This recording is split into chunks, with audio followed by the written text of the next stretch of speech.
Right. He Okay. wrong, but I never let nobody touch him. Let me ask you this.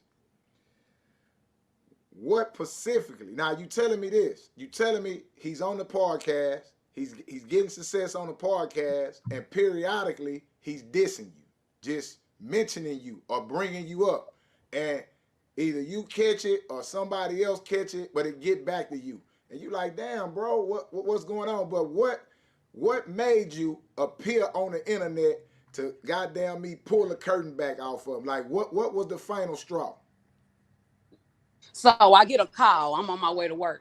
And I'm finna tell you the condition my mind and my body was in. I was Right. PMSing. So I was already mad, cramping, and in a mood.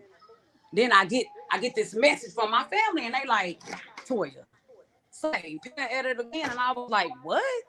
They was like, yeah, he's speaking on you, he's saying this and that. And I was like, man, okay, all right. And I tried to let it go. Okay. And then it was like through the day, it was like that nigga went on for 2 hours.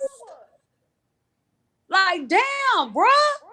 I'm not your storyline. You gonna have to find something in somebody else to talk to.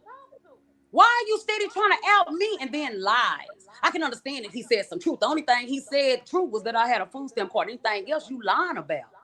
Just to make Right. yourself look like you the breadwinner, but never brought no bread. How Shit, I you need some acting like food you stamps. helped up this I, family? Like, I ain't know that was bad though. I ain't know having a food stamp card. Shit, yeah, I know, but anybody that's got some how he food made. stamps? That's how he's trying to humiliate me because I'm a very I got proud you. woman.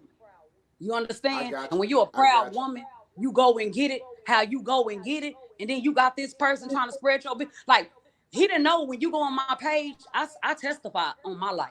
Okay, I say my struggle, what I've been through, sleeping on the floor, and these kids. I always had beds, and I didn't have one for a year. I tell them that because I ain't scared of my Right. struggle. Because look where I'm at now. So he didn't know that, but I'm tired. Every time you turn around, you out in my hustle. Oh, you just mad because I'm finna go on no jumper and I done shout you out.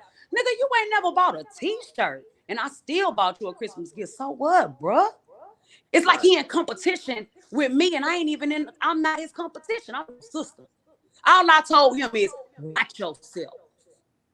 The stuff that you doing is reckless. Be Right. careful. But I'll be less than a woman to tell you that. Anybody I mess with or fuck with, I'm gonna tell you when you wrong. Say, chill out, man. Get off of that. Get out that shit. Try to go another direction. Won't you try to talk about sports? Bring up something else. Then I start telling them, say, somebody gonna look your funky ass up. That bullshit. Like when that little scene in Waterburger jumping on that nigga. That ain't you. That's clown. That's not, we don't disrespect and hurt people like that. We don't know what kind of mind frame that little boy was in. Well, He listen. could have pulled a gun from somewhere and hurt him. I got a question. I got a question. I got a goddamn question. I got a motherfucking question. What mind? Now help me out because I ain't never been around a nigga that even thought about doing this. I'm finna get to this grave digging shit, right? So is it true that he went to jail for grave digging? It's in his paper. There's no lie. Oh, okay, it's in his paperwork. My next Yeah. question is, who grave was he digging up and why? I don't know why he was it was 2 days before my birthday. I don't know why he was in the grave. He was young.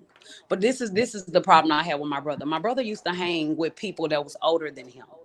And because he was little and he was a little dude, they used to push him around. So he was like the flunky, the fall guy. And I used to tell him that, like, don't be doing no dumbass shit for these little dudes. But he was a little bitty skinny dude, just wanted to be down. So he ended up getting on dip. I was so mad and frustrated with him. When I found out that boy was on dip, I was like, who the fuck are you doing dip with? Like, what the fuck? From that point on, his life changed. Who he was a little bit went left.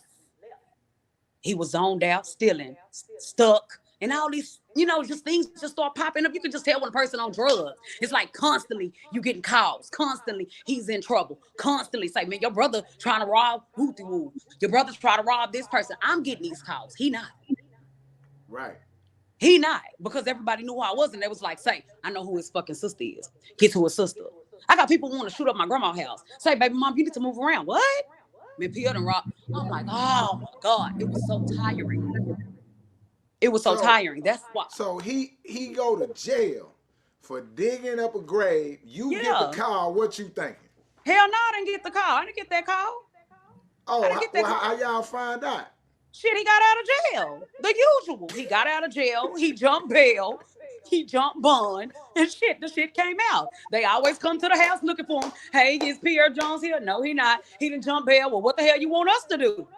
Shit, y'all don't want to keep letting him out. Y'all know he can't bond out. Y'all keep bailing him out. So, shit, hell, do what I usually do. Say, Pierre, the law's been by mama house. Oh, what they say? They looking for you. All right, sis. That's it. Shit, they catch him when they catch him. That's why every time they catch him, if you look down his record, failure to identify as a fugitive.